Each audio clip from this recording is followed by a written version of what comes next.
In an update to a story we covered last night, Portland police released photos of suspects in violent Antifa clashes that injured conservative writers and others.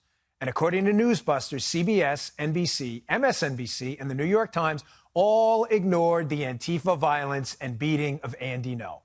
Joining us now is host of Reality Check with David Webb on Fox Nation and columnist at The Hill, David Webb, and author of An Intro to the Mueller Report, Harvard Law School emeritus professor Alan Dershowitz. David, I'll go to you first. You know, I always say the irony of conservatism is conservative governance in cities benefits conservatives and liberals. Right. Yet the opposite is true for liberalism. It burns liberals and conservatives at the same time. I mean, look at the Giuliani years compared to what's happening in New York right now with de Blasio. The city's falling apart. Yeah, I mean, the reality, if you look at Dinkins to Giuliani and what happened in New York, what happened was proper policing and law enforcement. That's not a left or right issue. And law enforcement is frustrated. I talked to officers in Chicago, not just about the Jussie Smollett case, but about how they're policing. And they feel that the mayoral agency that runs the city doesn't have their back. It's not just the mayor, but it's the establishment. And now you're seeing the police in some form of a revolt saying, we just want to do our job to protect citizens no matter what. That's common in law enforcement, not the outliers that you occasionally have. And in the summer when it heats up, Dan, you've seen this. Yeah. The hot days of summer lead to a variety of things that increase in shootings, but robberies are also up. If you look at these CompStat report in these cities, you're starting to see it's a lagging indicator, but you're beginning to see robberies. You go to the precinct level, the complaints from the commanders, the day commanders. This is a real problem, not only in Chicago, but in many cities around the country, liberal-run cities. Now, Professor Dershowitz, wherever you see a liberal monopoly where they're in charge in these big cities, sadly, many times you see high crime, you see lawlessness, you see some pockets of poverty that seem unbreakable. I mean, what's the common thread here? Obviously, it seems to be this liberal form of governance. Am I reading this wrong?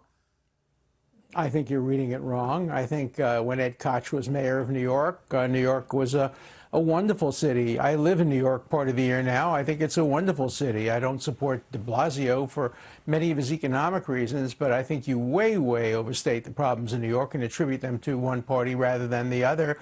Chicago is a different story. Chicago really has very, very serious problems. Some of the West Coast cities have serious problems, but I think they're endemic often to urban centers. Where I think we really do have a problem that your initial point made was about Antifa. I've been victims.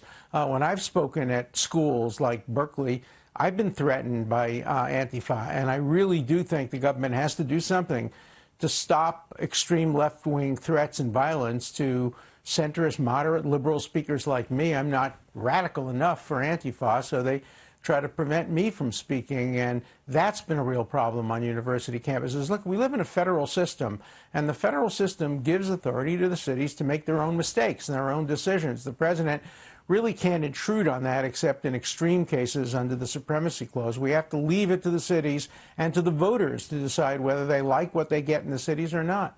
You know, on the legal analysis, Dan, I'll defer, of course, to Alan. Great to see you, by the way. He looks pretty good for the summer out there. But, you know, the Koch administration had done something, and I've had this discussion. I live in New York. I love it like he does. That Koch had a relationship and an understanding of proper policing and neighborhood policing. That's a key difference. Unfortunately, in these cities, that fractured relationship. On the Antifa issue, the FBI is waiting on them, their activities. He's right about the Supremacy Clause on a number of issues. I would never argue with his expertise on that. I find it kind of ridiculous that Antifa calls himself anti-fascist as they go to the streets and beat the crap out of people. Kind of an interesting. And a final note: if you relegate all right, thanks, Alan. David, got to run.